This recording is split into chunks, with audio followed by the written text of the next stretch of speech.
တိုင်းစစ်ပိုင်းကိုကြီးကြီးမားမားပြောင်းလဲဖို့အတွက်ဒီကစားသမားလေးဦးကိုခေါ်ယူဖို့ပြစ်မှတ်ထားနေတဲ့ United ပရိသတ်များအားလုံးပဲမင်္ဂလာများ234 Sport ကနေပြန်လည်ကြိုဆိုလိုက်ပါတယ်။ United ဟာလာမယ့်နေရာဒီမှာအသင်းရဲ့တိုင်းစစ်ပိုင်းကိုကြီးကျယ်အပြောင်းလဲလုပ်ပြဖို့ရရှိနေပါတယ်။လက်ရှိ United တိုင်းစစ်ပိုင်းကအားရစရာလုံးဝမရှိပဲတိုင်ပတ်နေတာမို့ပြင်ဆင်ဖို့ရလိုအပ်နေတာပါ။ဒါအပြင် Radford Sancho Anthony တို့ကလည်းအသင်းကနေထွက်ဖို့တရားလောက်ရှိနေတာမို့ United တို့တိုင်းစစ်ပိုင်းအားဖြည့်နိုင်ဖို့မဖြစ်မနေလိုအပ်နေပါတယ်။ဂါနာချိုကလည်းအသင်းကနေထွက်ခွာသွားနိုင်ခြေရှိနေတဲ့ပြင် Eriksen ကလည်းထွက်ပြီးမို့ဘဲတောင်မန်ဘက်အချမ်းကလည်းလိုအပ်ချက်ဖြစ်လာမှာဖြစ်ပါတယ်။ United ဟာလာမယ့်နေရာဒီမှာခေါ်ယူဖို့တိုင်းစစ်ကစားသမား၄ဦးအထိကိုပြစ်မှတ်ထားရတယ်လို့ Sky Sports Germany ကဖော်ပြလာပါတယ်။ဒီကစားသမား၄ဦးကလက်ရှိဥရောပရဲ့ဂိုးသွင်းအချမ်းဆုံးနဲ့အလားအလာအကောင်းဆုံးတိုက်စစ်မှုတွေလည်းဖြစ်ပါတယ်။ဒီနေ့ဗီဒီယိုလေးထဲမှာတော့ United ခေါ်ယူဖို့ပြစ်မှတ်ထားနေတဲ့တိုက်စစ်မှုတွေနဲ့ခေါ်နိုင်မခေါ်နိုင်ဆိုတာတင်ဆက်ပေးသွားမှာပဲဖြစ်ပါတယ်။နံပါတ်1 Vida Jogarat United ရဲ့တိုင်းစစ်မှုပြစ်မှတ်တွေထဲမှာထိပ်ဆုံးကနေရှိနေသူကတော့ Jogarat ပဲဖြစ်ပါတယ်။ Jogarat ဟာ Amorim နဲ့အတူ Sporting Lisbon မှာနှစ်ရှည်လများလက်တွဲခဲ့သူလည်းဖြစ်ပါတယ်။သူကပြီးခဲ့တဲ့2024ခုနှစ်ရဲ့ကမ္ဘာပေါ်မှာဂိုးသွင်းအများဆုံးကစားသမားဖြစ်ခဲ့ပြီးစုစုပေါင်း62ဂိုးသွင်းယူနိုင်ခဲ့တာပါ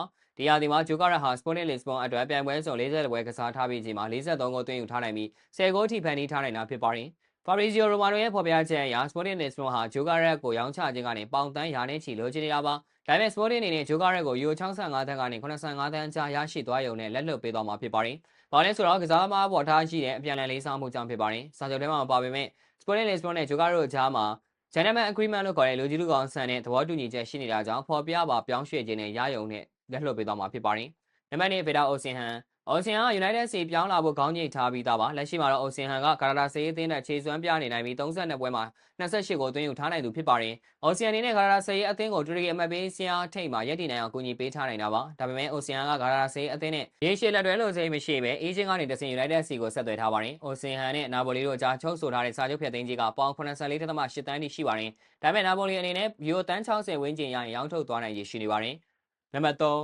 3Hugo Ekitike အသက်22နှစ်အရွယ်နယ်သာလန်ကလပ် Frankfurt တိုင်းစစ်မှု Hugo Ekitike ကိုလည်း United တို့စောင့်ကြည့်နေပါတယ်။သူကဒီဟာဒီ Frankfurt အတွက်ပွဲ40ကစား19ဂိုးသွင်း10ဂိုးဖန်တီးပေးထားနိုင်သူပါ။ PSG မှာကစားခဲ့ဘူးသေးပြီးနေရာများတာကြောင့် Frankfurt စီရောက်ခဲ့ပြီးနယ်သာလန်ကလပ်မှာတော့ခြေစွာလည်းရှိတာဖြစ်ပါတယ်။နံပါတ်4 Benjamin Sesko